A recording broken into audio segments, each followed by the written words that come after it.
सही प्यारे विद्यार्थियों को मेरा नमस्कार। उम्मीद है आप लोगों की जो पढ़ाई है वह जबरदस्त चल रही होगी। और जैसे भाई आज के सामने लेकर एक महत्वपूर्ण क्लास जो आप लोगों को फिजिक्स में डर लगता है, वह बेटा डर लगभग में थोड़ा बहुत आप लोगों से बेटा दूर हो जाएगा।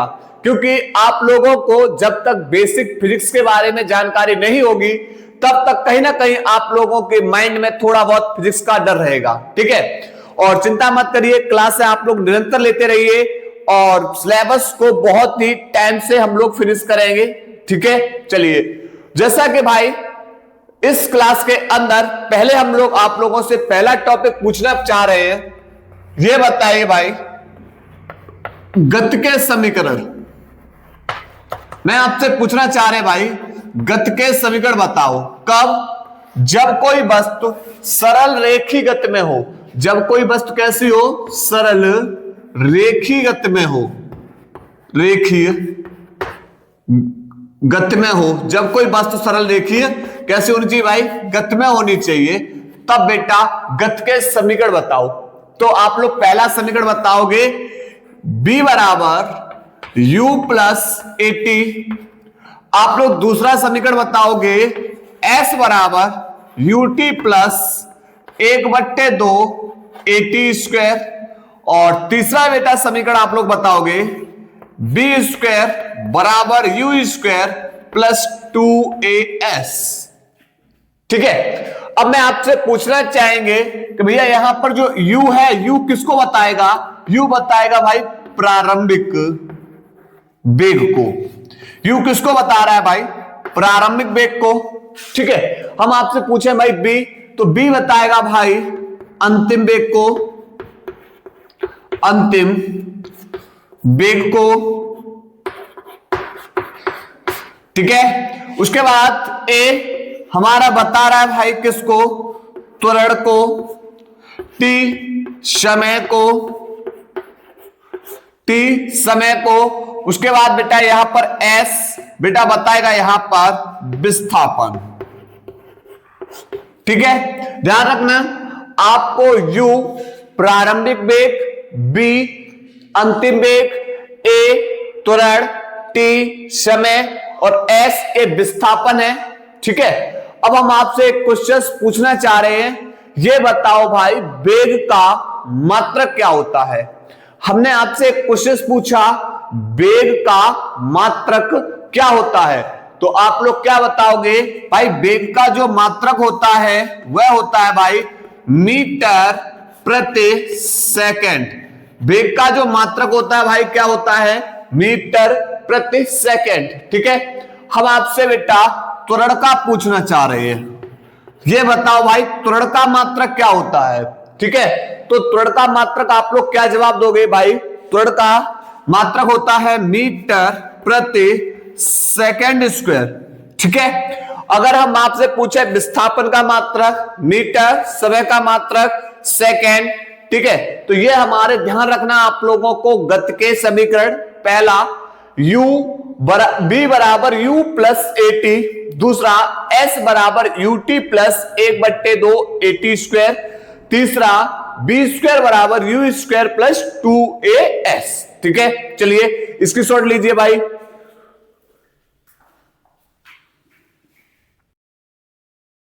इसके बाद बेटा हम आप लोगों से पूछना चाह रहे हैं, बताइए भाई न्यूटन के गति विषयक नियम के बारे में। ठीक है, दूसरा बेटा आप लोगों के लिए है, हमने पूछा आपसे भाई बताओ न्यूटन के गति विषयक नियम, गति विषयक नियम के बारे में। तो आपको पता है भाई यहां पर कितने नियम हैं इनके? भाई 3 नियम हैं। ठीक है, पहला नियम कौन सा है भाई? इनका पहला नियम भाई ध्यान रखना है, कौन सा है?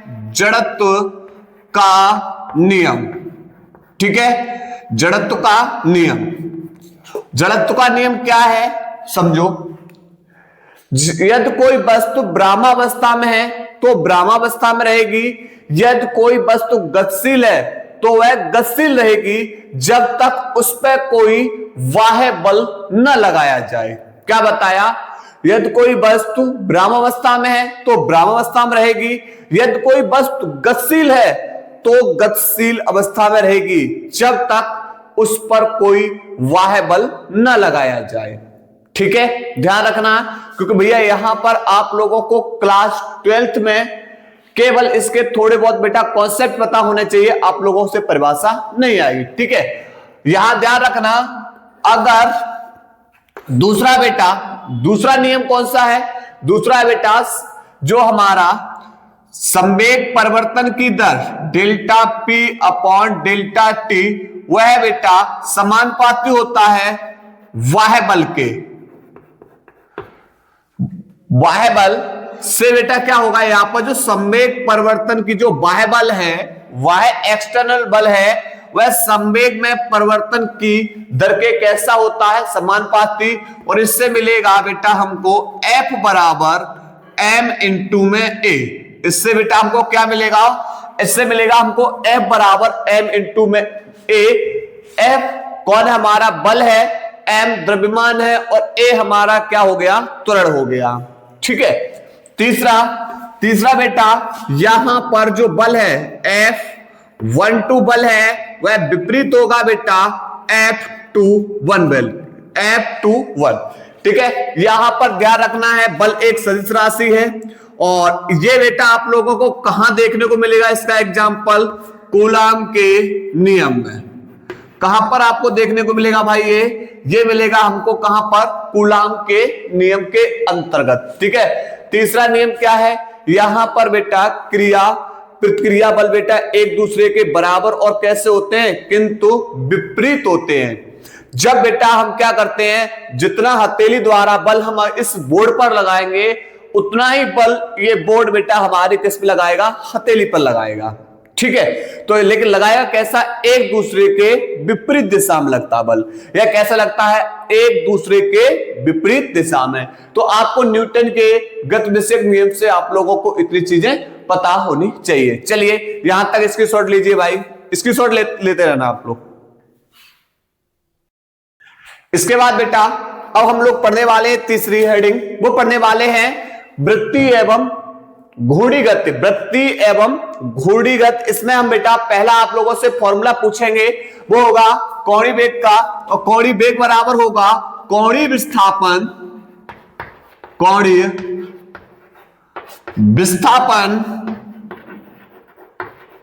बट्टे समय, कोणीय विस्थापन बट्टे समय। ठीक है, कोणीय वेग ओमेगा बराबर कोणीय विस्थापन थीटा बट्टे समय। ठीक है, अब यहां पर ध्यान रखो, ये बेटा जैसे हमारा वृत्तीय पथ है।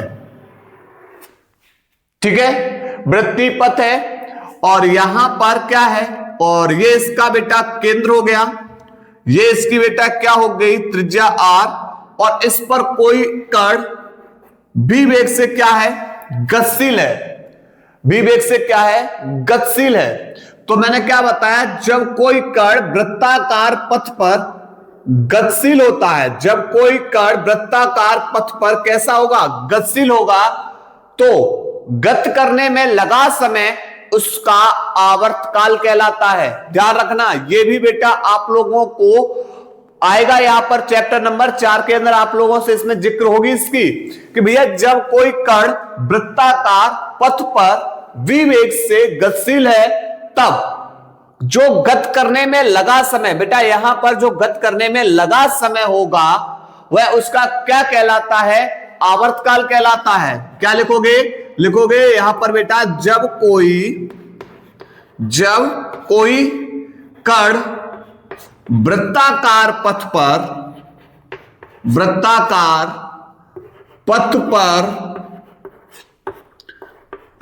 गति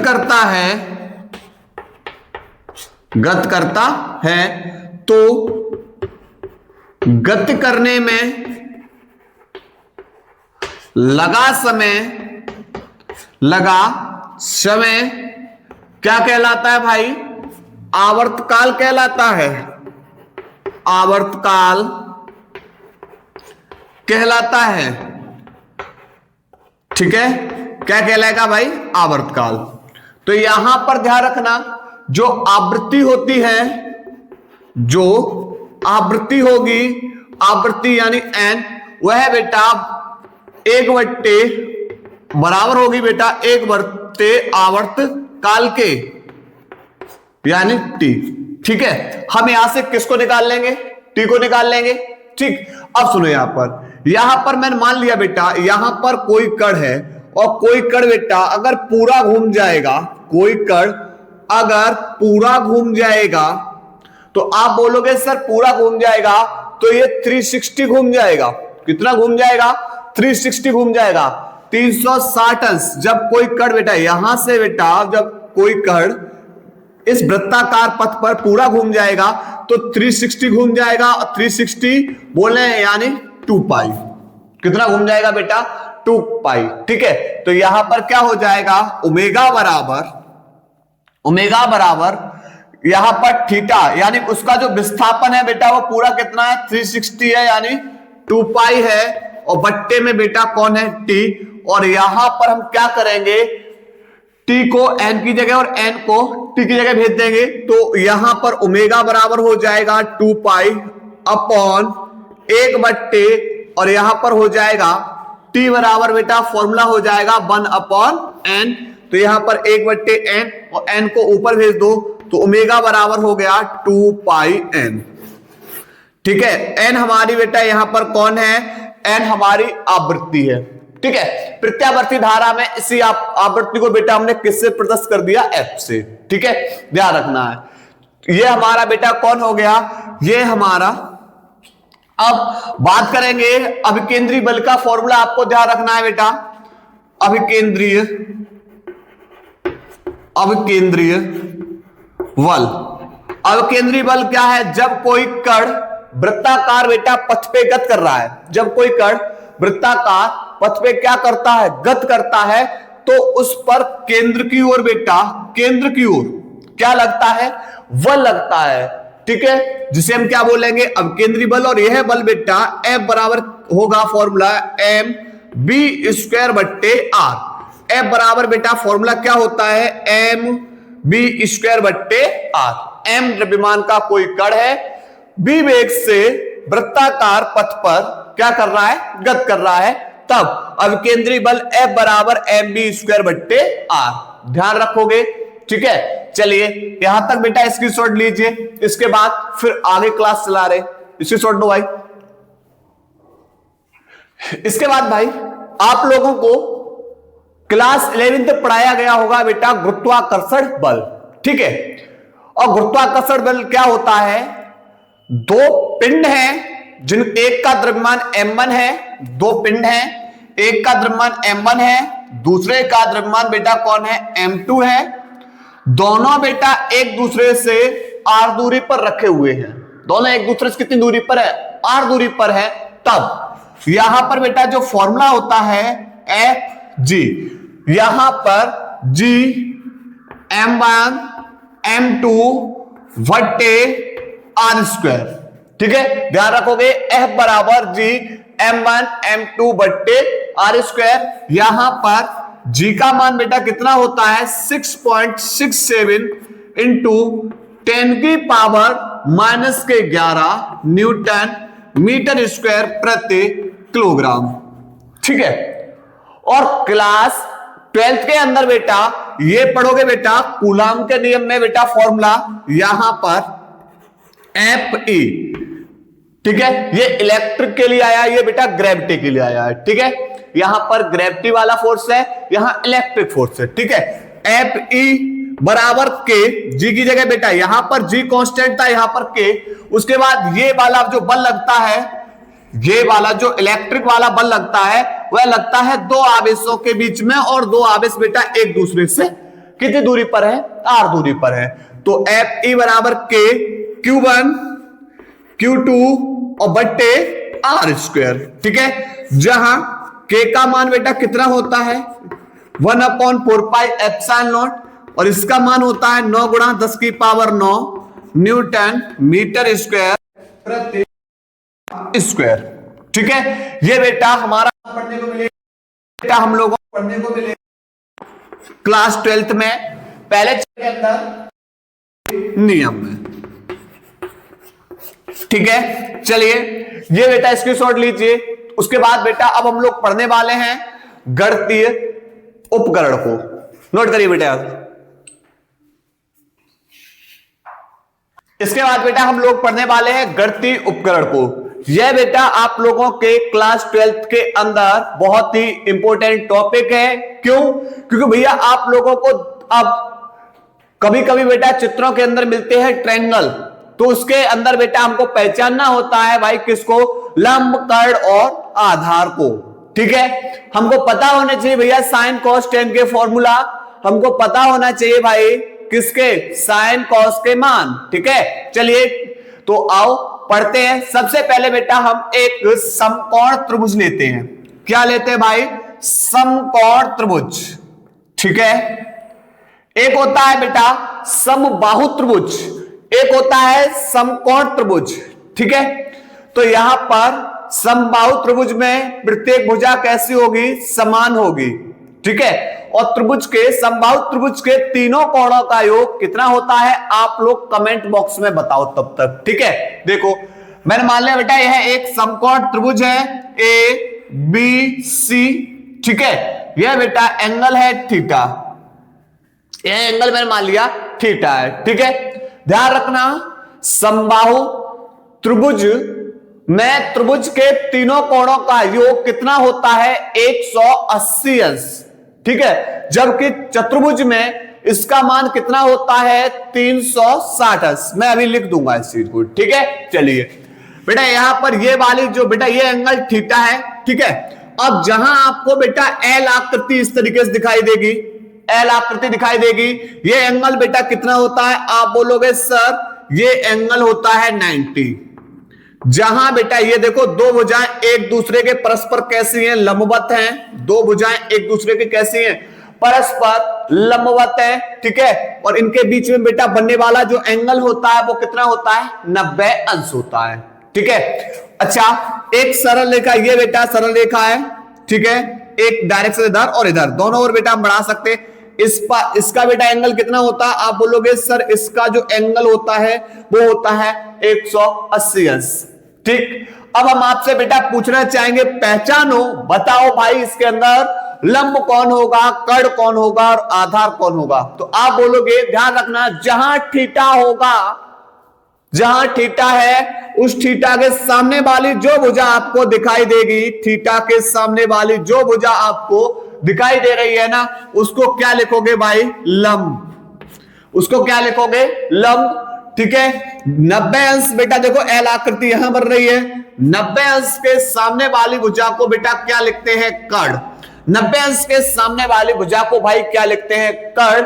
तो फिर बेटा ये बचेगा कौन, तो आप बोलोगे सर ये बचेगा आधार। ठीक है, क्या बताया हमने भाई, जहां त्रिभुज के अंदर, समकोण त्रिभुज के अंदर, पहले ये देखो भाई थीटा कहां है, फिर थीटा मतलब जो भी एंगल दे रखा हो, जरूर नहीं बेटा थीटा हो, अल्फा बीटा गामा जो भी हो, उस एंगल के सामने वाली जो भुजा पड़ेगी बेटा वह लंब।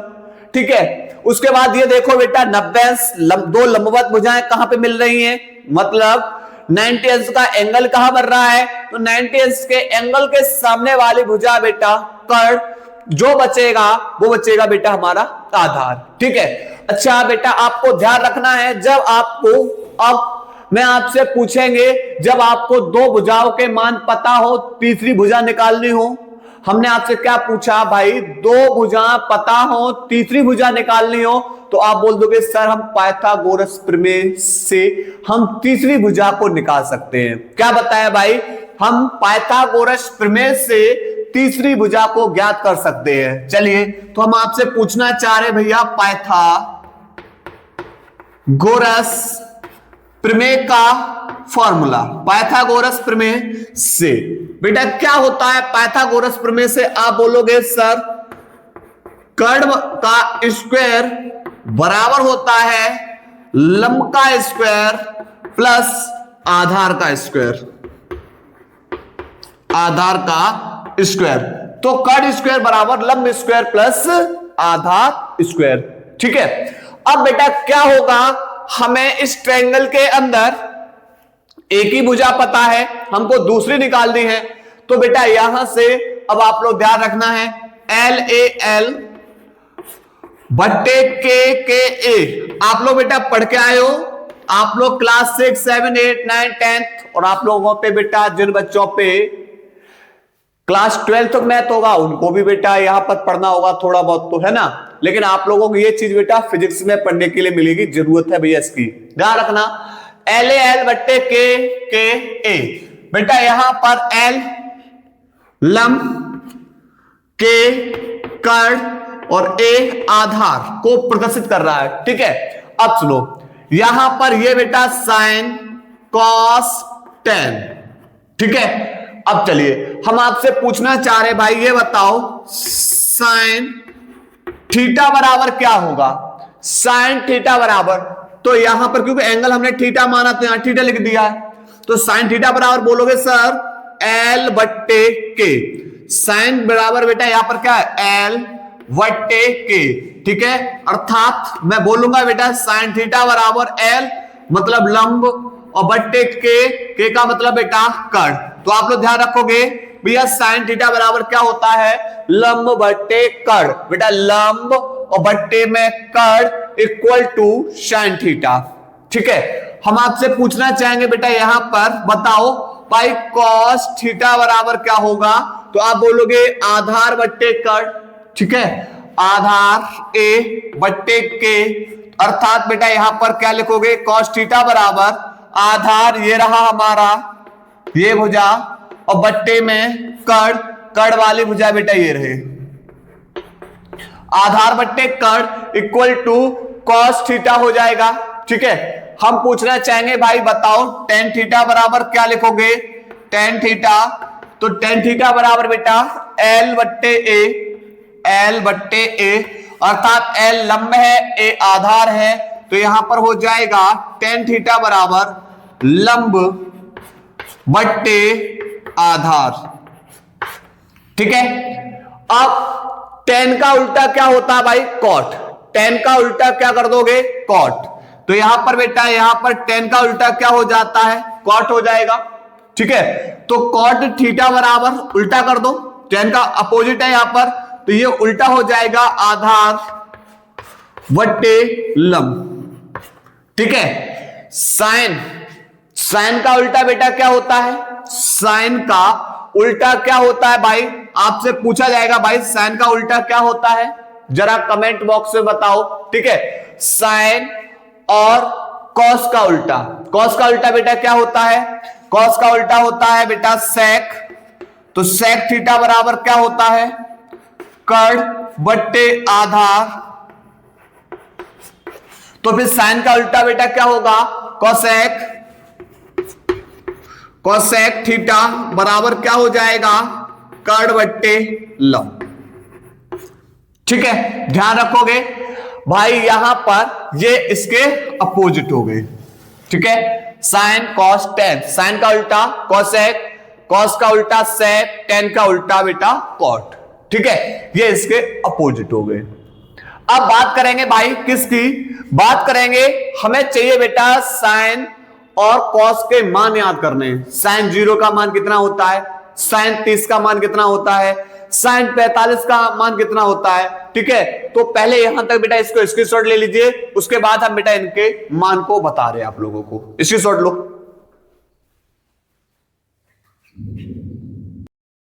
चलिए भाई अब देखते हैं साइन कॉस टेन के मान। ठीक है, देखो इधर लिखेंगे बेटा साइन, इधर बात करेंगे बेटा कॉस, और किसकी बात करेंगे, टेन की बात करेंगे। ठीक है, यहां पर बेटा थीटा बराबर 0, 30, 45, 60, 90। ठीक है, यहां पर बेटा हमने ये थीटा बराबर,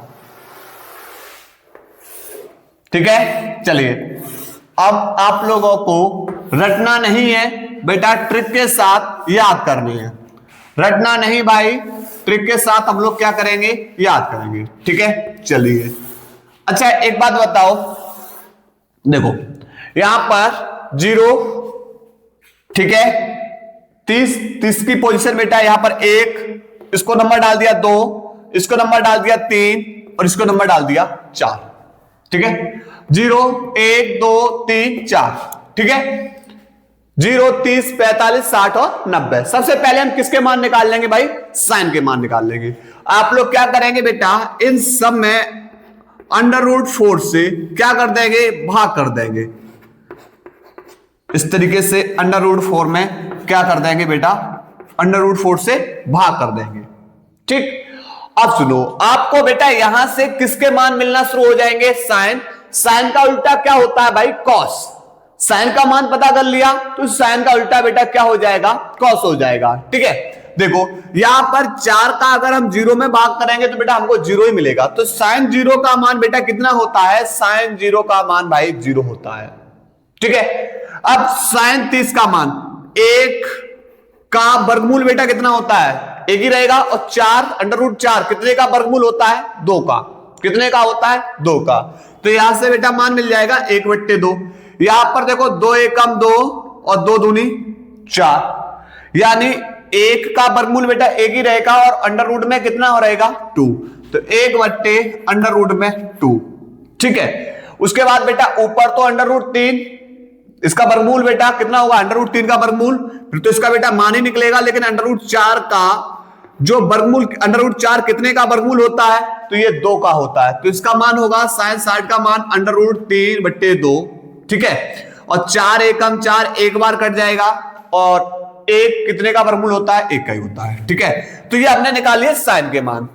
साइन 0 का मान 0, साइन 30 का मान 1/2, साइन 45 का मान 1/√2, साइन 60 का मान √3/2 और साइन 90 का मान बेटा कितना, 1, ठीक है। इसका उल्टा कर दो, कॉस के बन जाएंगे, कॉस के मान मिलना शुरू हो जाएंगे। इसका अपोजिट कर दो, कॉस का मान। तो यहां पर कॉस 0 का मान 1, कॉस 30 बेटा √3/2, कॉस 45 1/√2, कॉस 60 1/2 और कॉस 90 बेटा कितना हो जाएगा, 0। कॉस 90 0, ठीक है। अब बात करेंगे भाई हमको किसके निकालने हैं, tan के, ठीक है। तो आपको पता है tan थीटा बराबर होता है sin थीटा बटे cos थीटा। tan थीटा बराबर बेटा क्या होता है, sin थीटा बटे cos थीटा, ठीक है। चलिए अगर आपको बेटा किसका मान निकालना है, tan 0 का मान निकालना है तो लिखो बेटा थीटा, क्योंकि यहां थीटा की जगह 0 लिखा है तो यहां पर थीटा की जगह 0 लिखो। sin 0 बटे cos 0। आप बोलोगे सर sin 0 का मान 0 है बटे cos 0 का मान कितना है, 1। cos 0 का मान कितना है, 1। संख्या का भाग 0 में दे रहे बेटा, यहां पर मिलेगा आपको 0। तो tan 0 का मान बेटा कितना हो गया, 0, ठीक है। इसी प्रकार बेटा हमें tan 30 का मान निकालना है, तो हमने थीटा की जगह बेटा 30 रख दिया। हमने थीटा की जगह बेटा कितना रख दिया, 30। तो एक बात बताओ, sin 30 का मान 1/2, sin 30 का मान 1/2 बट्टे cos 30 का मान √ में 3/2। आप बोलो सर बाहर का बाहर मल्टीप्लाई अंदर का अंदर, तो यहां पर बेटा कितना हो जाएगा, 2 और इंटू में 1 बट्टे 2 इंटू में √ में 3। तो बेटा यहां से 2 से 2 क्या हो जाएगा, कैंसिल हो जाएगा। तो बेटा बचेगा 1/√ में 3, ठीक है। उसके बाद बेटा अगर आपको निकालना है sin 45 का मान, तो थीटा की जगह लगा दो बेटा 45, यहां पर 45, ठीक है। तो लगाओ बेटा sin 45 को मान कितना है बेटा, 1/√2 बटे यहां पर 1/√ में 2। बाहर का बाहर मल्टीप्लाई अंदर का अंदर मल्टीप्लाई, तो बेटा यहां से हो जाएगा √2 इंटू 1 बट्टे 1 इंटू में √2। तो ये तो कैंसिल हो गया, कितने बार, या बचेगा कितना, 1।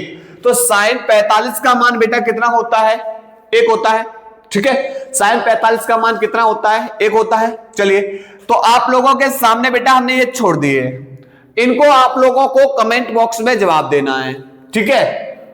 नोट करिए बेटा यहां तक, चलिए नोट करो।